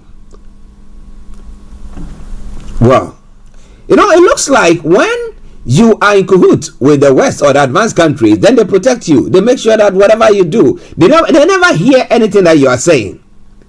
But when somebody decide that, well, we've had enough of what is going on and we want something else, then they will come after you. They will say all sorts. But the Mali junta announces postponement of presidential election as one of the stories making the rounds scheduled for February 2023. In a statement, government spokesperson Abdullahi Maiga told journalists in Bamako that the dates initially scheduled for the 2 rounds of voting in February 4 and 18, 2024 will be slightly postponed for technical reasons. Among these technical reasons, the authorities cited factors linked to the adoption of new constitution earlier this year and the revision of electoral rolls. They also cited a dispute with French company Idemia, which they say is involved in the census process. The government has said that the new dates for the election will be announced at a later stage. Now, Mali held a referendum in June 2023 on a new constitution which strengthened the president's powers and gives pride of place to the country's military. Despite criticism of the draft constitution, the yes vote won with 96.91% of the votes counted backing the plans. How many people went to the vote at all? That is a question. Starr Radio UK, and it's your favorite African and Caribbean radio station in London. In other stories making the rounds as well, the US is to evaluate its ties with Niger after France kick out. Now, Washington will consider all future steps regarding its military presence in Niger following France's announcement that it will withdraw its troops from the country by the end of the year. The U.S. Secretary of Defense said on Monday, while giving diplomacy a chance, we will also continue to explore all future steps that will prioritize both our diplomatic and security objectives, Lloyd Austin told a press conference in Kenyan capital Nairobi, where he is visiting. President Emmanuel Macron announced on Sunday the return to Paris of French ambassador in Niamey and the withdrawal from Niger of the 1,500 French troops based in the country. We are ending our military cooperation with the de facto authorities in Niger because they no longer want to fight terrorism, said the French president. Who told you they want to fight terrorism? The United States has some 1,100 troops stationed in Niger as well, engaged against jihadist group active in the region. We have not made any significant changes to the positioning of our forces. We really want a diplomatic solution, a peaceful outcome, assured the U.S. Secretary of Defense, who refused to comment on Paris' decision. The Pentagon had announced on September 7 that it was repositioning its troops as a precaution, transferring some soldiers from a base in the capital Niamey to an air base further north. On September 14, the United States announced that it was resuming surveillance flights over Niger, which it had interrupted after military coup in late July. The rest of its military operation in the country remained frozen, a Pentagon spokeswoman has also said. All right then. 5 minutes past the top of the hour. Let me announce the lines open. If you want to hop in, feel free to do so. It is 0208-133-2257 or 58 0208-133-2257 or 58. Now, if you happen to be in the US, Canada, or the Caribbean area, it's 0017183032737 0017183032737. Text or WhatsApp us 0753966174. Our Twitter handle is Starr Radio UK, and email address is info@starradiouk.com. Now, the final story before we come to Ghana as well. Now, a couple dozens people turned up at Niamey Airport on Monday afternoon to greet Kemi Seba, a Franco-Beninese activist known for his criticism of France's colonial legacy in West Africa. Now, Seba, who heads the Urgence Pan-Africanist movement, is expected to address rallies in support of Nigeria's military authorities. It is very important that the Nigerian population knows that although France gives the feeling of wanting to leave, in reality it is a strategy on its part to try to gain time. The people of Niger asked the French army leave as soon as possible. Macron, in his colonial arrogance, says the French army will leave by the end of the year, as if it's up to him to decide when the colonists should pack up and go, said Sheba, president of NGO Agencies Pan-Africanists. Now, Seba's trip to Niger came just hours after Paris announced it was withdrawing its forces and envoy before the end of the year, despite initially vowing to keep its ambassador in the Sahel country. The activists also had tough words for regional bloc ECOWAS, which has threatened the military intervention in Niger. The leaders of ECOWAS want to continue more than ever to threaten Niger, want to attack Niger, to commit a crime against humanity by imposing inhumane sanctions against the population of Niger. We must mobilize since the war is continuing. It is an economic war, it is a war of suffocation, and we must all be present to resist. That is why we came to be by your side, to remind you that Niger is not alone, he said. Now, France has about 1,500, they say, earlier on troops in Niger. Their withdrawal points to the country's growing isolation in West Africa, according to experts. But interesting. The statement that this man is also making. And you ask yourself the question, are they there to serve our interests, or are they serving their own interests? Well, it is Starr Radio UK. It is your favorite African and Caribbean radio station in London. A final story, then we go to Ghana. The breakaway region of Somaliland said it had no plans to discuss unity with Somalia, in an apparent rejection of Ugandan President Yoweri Museveni's offer to mediate reunification talks between the two entities. A statement by the Somaliland's Foreign Affairs Ministry said, Hegeza, we will only agree to talks with Mogadishu if the agenda, the future of both entities are separate states. Now, any dialogue that transpires between Somaliland and Somalia will not discuss unification, but rather how the two previously united countries can move forward separately, Somaliland's government said in a statement late on Sunday. Somaliland's government declared autonomy from Somalia in 1991, but has not gained international recognition for independence. Museveni's offer followed a meeting in Uganda with an envoy of Somaliland's president. He said that Somaliland's secession had frustrated efforts to build a strong and prosperous Somali state. Now, Somaliland has been dealing with secessionist forces itself. The heavy fighting broke out between its forces and clan militiamen in and around the town of Las Anod in February. The militiamen are seeking to break away from Somaliland to create their own state. Now, everybody wants to break away. Yes, we all break away. We all form our own families, our own clans. Yeah, that is the way forward for us all. But listeners, it's all coming away from Starr Radio UK. It is your favorite African and Caribbean radio station in London. A quick commercial break, and let me have a sip of water, and I come back to you. Hi guys, this is your friend Uruj from SendWave. SendWave is a money transfer app that is used by people all over the world to send money to their loved ones in Africa. With SendWave, you can send money to Ghana, Nigeria, Kenya, Uganda, and Tanzania. And the best part is, SendWave is absolutely commission free. Our exchange rates are excellent. You can see for yourself by checking them out on our website. So how do you use SendWave? SendWave is an app that you can download onto your phone from the App Store or Google Play Store. The app is free to download. After downloading it, just open the app and enter your name, email, and phone number. That's it. You're good to go. Make sure you use the promo code SR. S for Star, R for Radio. This promo code will give you £5 free credit to send to Africa on your first transaction. Your money will be delivered to your recipient within seconds. Feel free to call me on 0749 7377 647 at any time. I'll be happy to tell you all about SendWave and help you in any way I can. Remember to use the promo code SR for £5 free credit. Medasse.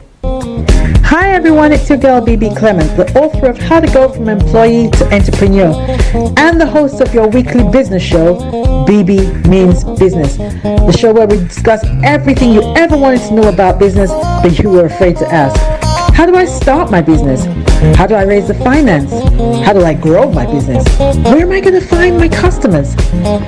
Join me every Tuesday at 1:30 p.m. on Starr Radio UK to get all the information and tips that you need to become a successful entrepreneur and become financially free.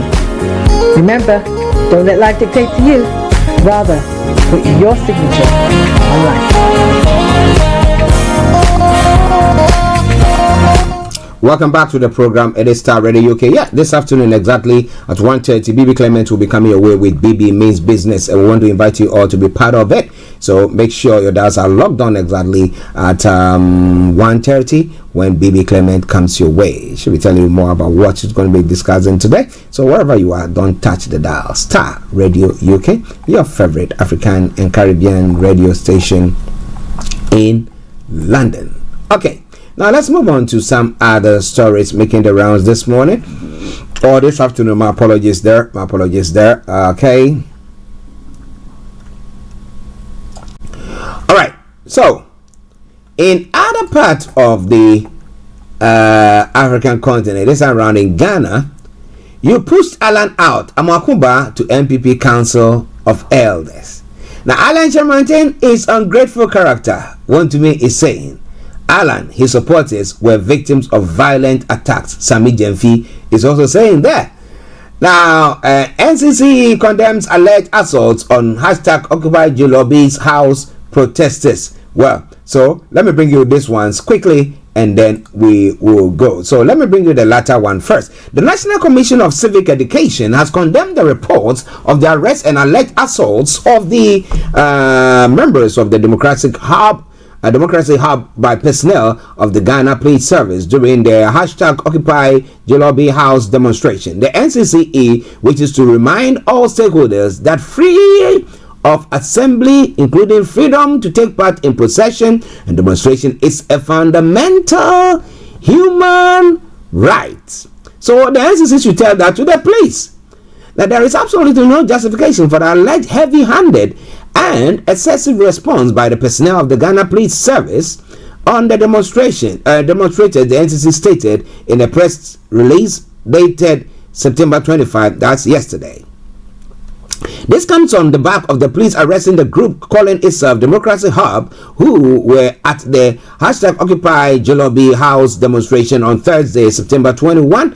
The police had held an application at a court and successfully served the organizers of a group identifying itself as Democracy Hub in connection with a planned demonstration within the vicinity of the Jubilee House from Thursday 21st to Saturday the 23rd of September 2020. 2023. Well, so what would the police do about that? Are we going to be seeing any changes in their mood or move? Well. It is all coming away from Starr Radio UK. Occupy Bank of Ghana demo. Atuforsen and other respondents evading service. That's what the police is saying to the courts. Evading what service? Let me bring you that one. It's just one that has come through.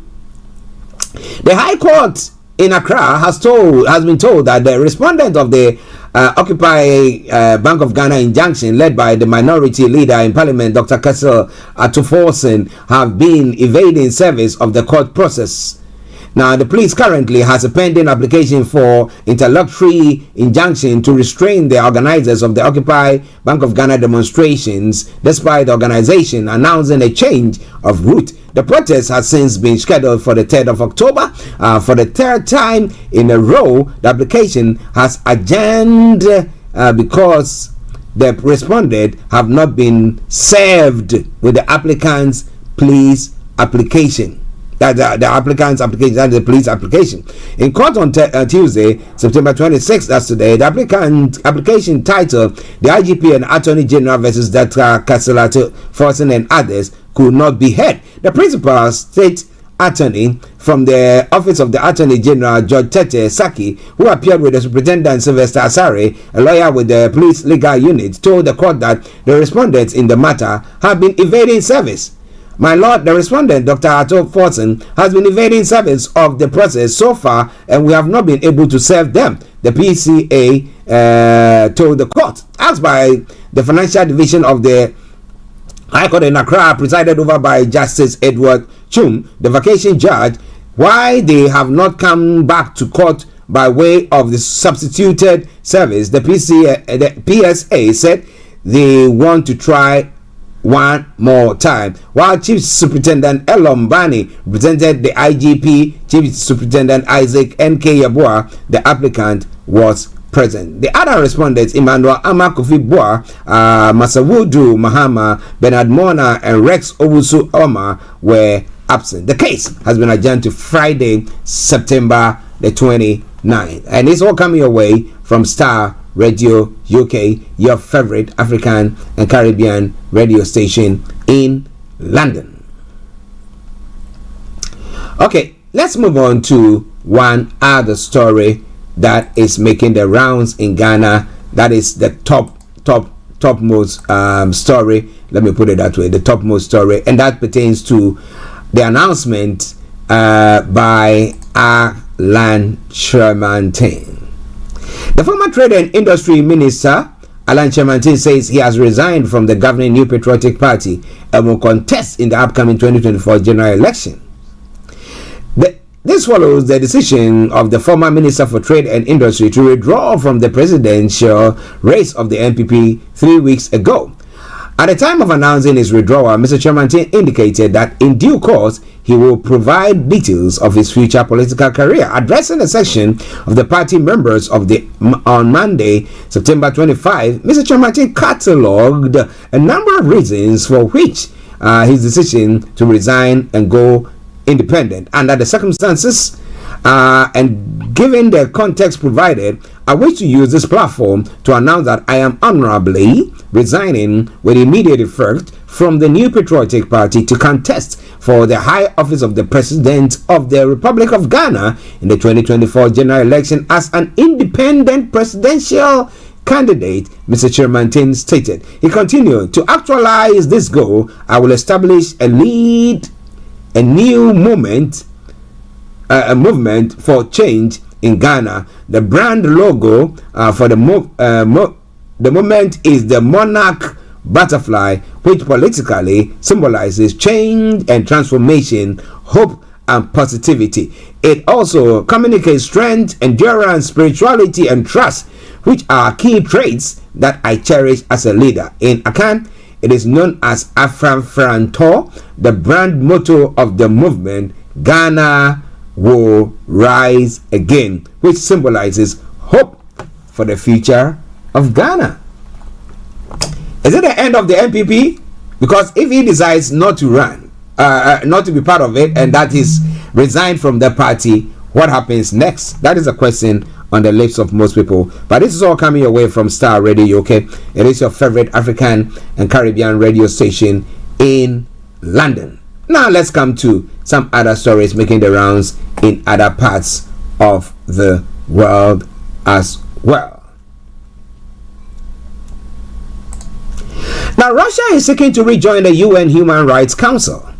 Russia is seeking to rejoin the United Nations Human Rights Council in an election that will be seen as a key test of international standing. It was expelled from the UN preeminent human rights body last April after its forces invaded Ukraine. But now, Russian diplomats are seeking to get their country re-elected to the council for a fresh 3-year term.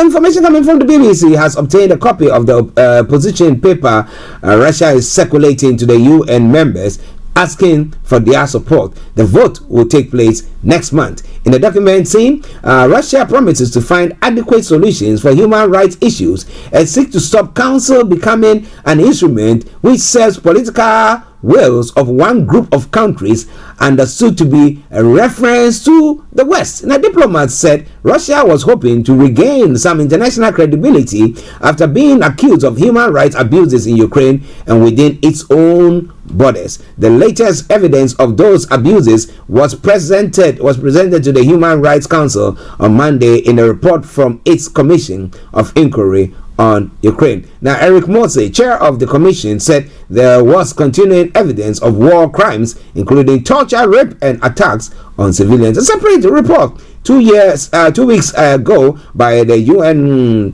Special Rapporteur from Russia, Mariana Kasarova, said the human rights situation in Russia had also significantly deteriorated, which critics of the invasion subjected to arbitrary arrest, torture, and ill treatment. The UN Human Rights Council is based in Geneva and has 47 members, each elected for a 3-year term. In the next election due on 10th of October, Russia will compete with Albania and Bulgaria for the 2 seats on the council reserved for Central and Eastern European countries. But do you think Russia is going to get that? Are they going to get support? Who knows? You might not know, you know. Interesting one there. All coming away from Starr Radio UK, your favorite African and Caribbean radio station in London. One of Thailand's most prominent political activists, Anon Nampa, has been sentenced to 4 years in prison under the country's much criticized royal defamation or lèse majesty law. He was convicted by a court in Bangkok over comments he made during a protest in October 2020. Thailand's lèse majesty law forbids anyone from insulting the monarchy and pain of harsh jail sentences. It has been increasingly enforced since the military took power in 2014 coup. Mr. Anon, a human rights lawyer, was the first activist to call publicly for a national conversation on the role of the monarchy in today's Thailand. The verdict follows months of public discussions of the law after the general election in May, in which the Progressive Move Forward party defied expectation by winning the largest number of votes and seats in parliament on a platform of sweeping reforms, including demand the lèse majesty law be amended. That demand was cited by the military appointed Senate as justification for blocking move forward from forming a government, despite the clear majority it had with its then coalition partners in parliament. Now, simply proposing changes to the law, argued many senators, amounted to the threat to the monarchy's status in Thailand and could not be allowed. Interesting. As a result, an alternative coalition was cobbled together, which includes many of the conservative parties from the outgoing administration. Any debate about the monarchy will now certainly be strongly discouraged. And that's a sad one. You dare not talk. You dare not talk. In Ghana, one of Ghana's languages, this Opa Cafe, You dare not open your mouth, because you dare open your mouth. But well, it is Starr Radio UK. Kudos to those who are bold enough to stand their grounds and make their voices heard when it comes to such issues. But we're going to be bringing the program to a close pretty soon, and let's look at this story, and then we will end it.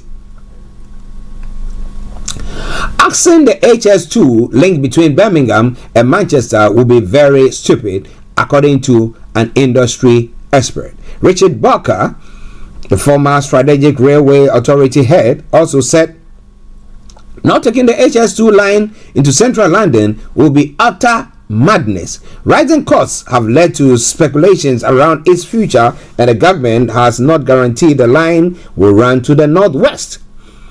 A Home Office minister said it was looking at how costs can be controlled. The high-speed rail project is intended to link London, the Midlands, and the northern of England. The first part between West London and Birmingham is already under construction, but the scheme as a whole has already faced delays, cost increases, and cuts, excluding the planned eastern leg between Birmingham and Leeds, which was axed in late 2021. Okay, well, so what do you think is going to happen there? Well. Anti-gay discrimination, not qualification for asylum, says Wella Breverman. Now, fearing discrimination for being gay or a woman should not be enough to qualify for international refugee protection, the Home Secretary will say. Addressing a UK think tank, Suella Braverman will question whether the application of the UN 1951 Refugee Convention is fit for our modern age. She is expected to argue laws have morphed from helping those fleeing persecution to those fearing bias. Now, Labour accused her of having given up on fixing the asylum system. Now she's resorting to grandstanding abroad and looking for anyone else to blame, said Shadow Home Secretary Yvette Cooper. The Refugee Convention was drawn up following World War II and has at its center the principle that refugees should not be returned to countries where they face threats to their lives or freedom. The Home Secretary will tell an audience at the right-wing American Enterprise Institute of Washington, D.C. that we now live in a completely different time from when the convention was signed. She's expected to say a case law has developed. What we have seen in practice is an interpretive shift from persecution in favor of something more akin to a definition of discrimination, and a similar shift away from a well-founded fear towards a credible or plausible fear. The practical consequences of which has been to expand the number of those who may qualify for asylum and to lower the threshold for doing so. The definition grants the right for at least 780 million people worldwide to move to another country, to the according to the Margaret Thatcher founded think tank, the Center for Policy Studies. This figure is based on the total number of people who might have a well-founded fear of persecution for reasons of race, religion, nationality, membership of a particular social group, or political opinion worldwide, including everyone in Afghanistan, other than the Taliban, on the male population of Eritrea, where conscription into the armed forces has pushed thousands into exile. Now, so saying all this and seeing her, I will try to get a bit of a background to how she also arrived in this country, or how her family did. And we ask the question, what are the foreign policies that is causing some of these things to happen? Now, I agree with the fact that if somebody is crossing the channel to the UK, France is not a country that is coming. No. So the people there should first of all seek. They should first of all seek to remain in that particular country for asylum or whatever there. to cross that bit to come here. But for her to say that, well, everybody in Afghanistan will have to flee that country, and people will, and therefore we have to come out with another policy to do what? There's a saying in the Ghanaian parlance again that says that when you are able, you grow up and you have longer hands and you can reach your back when washing yourself, then you think that you've arrived. But it's interesting. Well, there's a situation here in the UK where she's supposed to sit and see to address that, but she's going global trotting, well, making all these statements. Well, so I think this is the UN that came out with that policy. First of all, you said you don't want to be part of the EU policy, and therefore you're not going to be allowing people to be moving across. And that's why one of the reasons why you left the EU. But have they been able to fix the small boat incidents? Some of them were saying that, well, it's come down by 20%. But what do you think about all that? Listeners, this is where I bring the program to a close for today. Tomorrow, God willing, we'll be coming your way with another edition of the morning show. And apologies for all those mishaps when it came to the visuals on the Skype and everything that has gone on, the sound and everything. But let me say thank you very much for joining in once again. I'll be coming your way tomorrow morning. But this afternoon, exactly at 1:30, in the next hour's time, we should have BB Clement coming your way with BB Means Business. Thank you very much. And see you all tomorrow. Bye-bye for now. Hi everyone, it's your girl BB Clement, the author of How to Go From Employee to Entrepreneur and the host of your weekly business show, BB Means Business, the show where we discuss everything you ever wanted to know about business but you were afraid to ask. How do I start my business? How do I raise the finance? How do I grow my business? Where am I going to find my customers? Join me every Tuesday at 1:30 p.m. on Starr Radio UK to get all the information and tips that you need to become a successful entrepreneur and become financially free. Remember, don't let life dictate to you. Rather, put your signature on life.